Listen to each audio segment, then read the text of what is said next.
Okay, up here in Tonawanda, we're going to be doing a tear off and new siding. We got old white aluminum, and we're going to give him the option for 1-inch foam leveling board.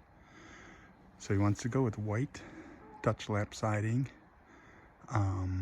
along with black trim up the gables, keeping the aluminum fascia and soffit on the eaves, remove and reinstall the helmet, black gutters, black downspouts, and all black window trim. This front ribbon's going to be black. Okay, I got to see what this little box is over here. Not sure what it is. It's a little black box. So this is the neighbor's side. We're also going to give him the option for painting this brick, prime and paint the full front. I'm sure my painter will probably want to roll that on. We're looking at the possibility of red shutters or different shutters. So we're going to do the shutters on the right and the left, and the shutters on the front. Mounted in the brick, we'll give them the option for, it's going to be the same price whether they go louvered shutters or raised panel. Raised panel looks nicest. Okay. On the driveway side, we're going to do the black trim.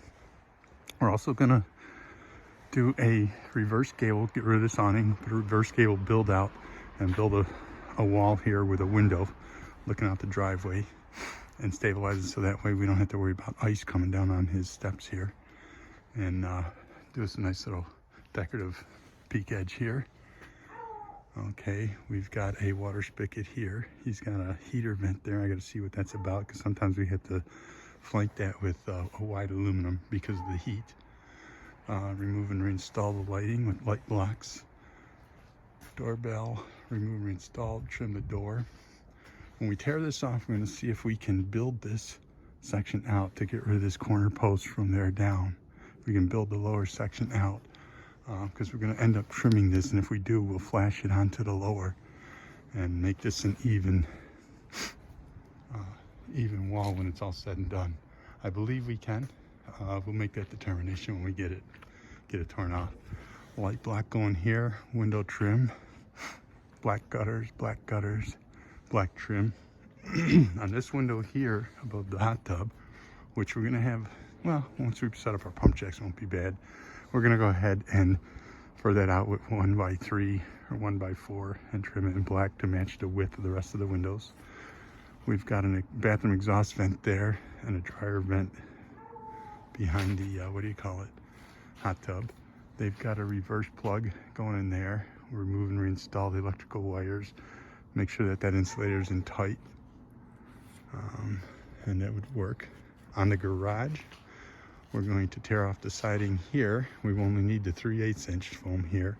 On the first 14 foot, we're going to go and cut up about 5 inches from the ground and replace the rotted board that's behind it with a piece of treated. Pre-flash it with aluminum and then put our siding on. No shutters going back on the garage. The trim of the door and the window is going to be in black also. The gable ends are going to be in black, keeping the soffit and fascia existing. It's white. The garage door trim is going to be white. We'll end up with new white weather stripping there. Remove and reinstall the, and then the side has a window on it also. No shutter going back on there. The black gutter and downspout going there. Basketball net's getting omitted, and there might be a option to put the eagle that's on front up top here. If we give them a plinth block, that might be an option. The back is just a solid wall, no protrusions going on there. So it's nice, this simple gravy wall. Black trim going up the gables. Okay, and then come back and reinstall the helmet. So it'll look nice.